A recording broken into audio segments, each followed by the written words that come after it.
The theme of humans making deals with the devil or other supernatural beings is common throughout the Judeo-Christian world. These stories often carry a moral lesson, warning of the dangers of ambition, greed, and hubris.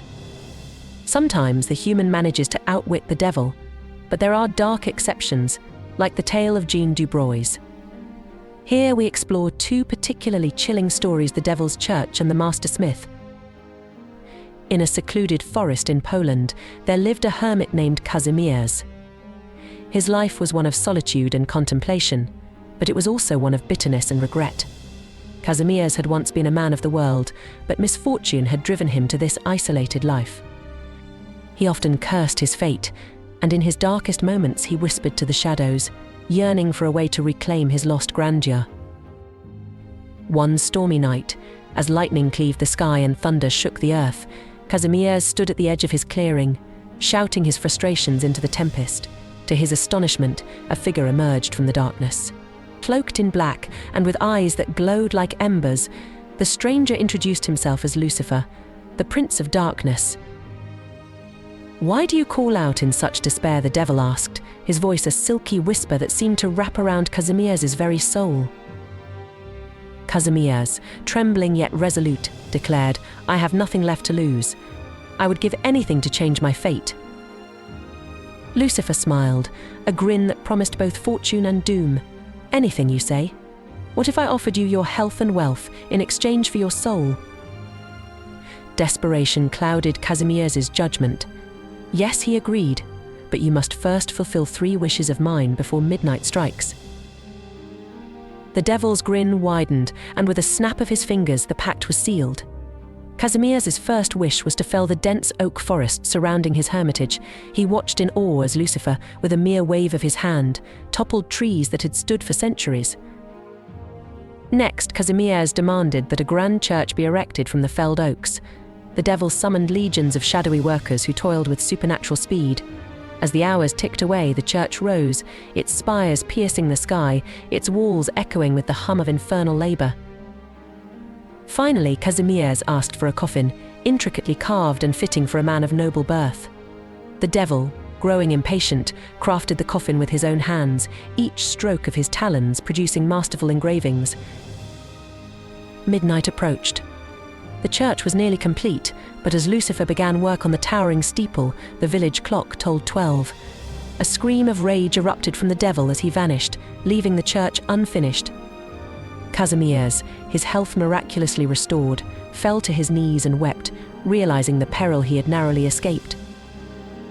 The next morning, Kazimierz confessed his sins to a traveling priest, seeking redemption. But the church, a monument to his folly, stood as a grim reminder. That very year, a bolt of lightning struck the cursed structure, reducing it to ashes.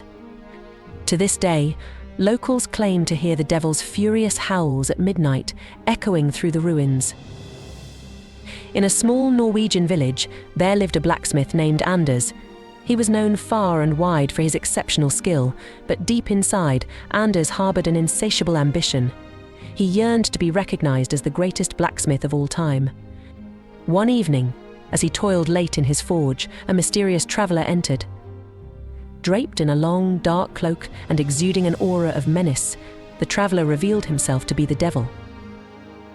"I can grant you mastery beyond your wildest dreams," the devil proposed, his eyes glittering with malice.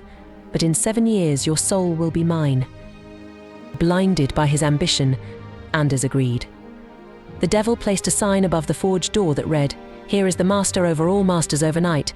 Anders' skills surpassed human comprehension. His fame spread, and people traveled from distant lands to witness his craftsmanship. Years passed, and as the 7th year drew to a close, Anders' heart grew heavy with dread. One day, as he labored in his forge, he was visited by 2 strangers, God and St. Peter, disguised as humble travelers. They saw the sign and decided to teach Anders a lesson. "Good sir," said St. Peter, "could you grant us 3 simple wishes?" Anders, seeking to impress, agreed. St. Peter wished that anyone who climbed Anders' pear tree would remain stuck until allowed to come down. Next, he wished that any chair Anders invited someone to sit in would hold them fast. Finally, he wished that anyone placed in Anders' sack would be powerless to escape. Anders, amused by the simplicity of the wishes granted them.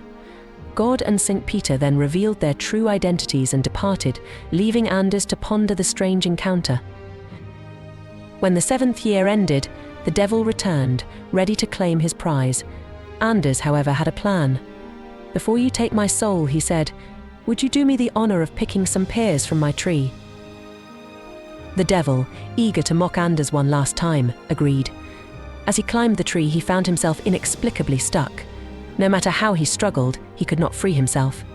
Hours passed, and finally he begged Anders for release. The blacksmith, feigning reluctance, agreed on the condition that the devil grant him another 7 years. Reluctantly, the devil complied and was released. 7 years later, the devil returned, even more determined. Anders invited him to sit and discuss the terms over a drink. The devil, wary but curious, sat in the enchanted chair and was immediately trapped. He howled in fury as Anders laughed. Again, the blacksmith demanded an extension, and the devil, desperate, conceded. When the 3rd set of 7 years had passed, the devil approached with utmost caution.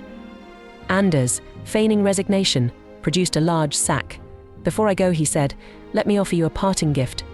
Would you kindly inspect this sack for me?" The devil, suspicious but unable to resist, stepped into the sack.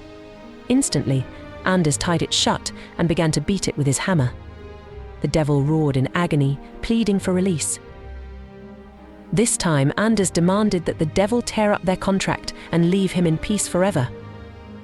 Broken and humiliated, the devil agreed and vanished, never to trouble Anders again. Anders lived out his days as a revered blacksmith, his fame unmatched. Yet, he never forgot the cost of his ambition and the lesson he had learned about humility and the dangers of making deals with the devil.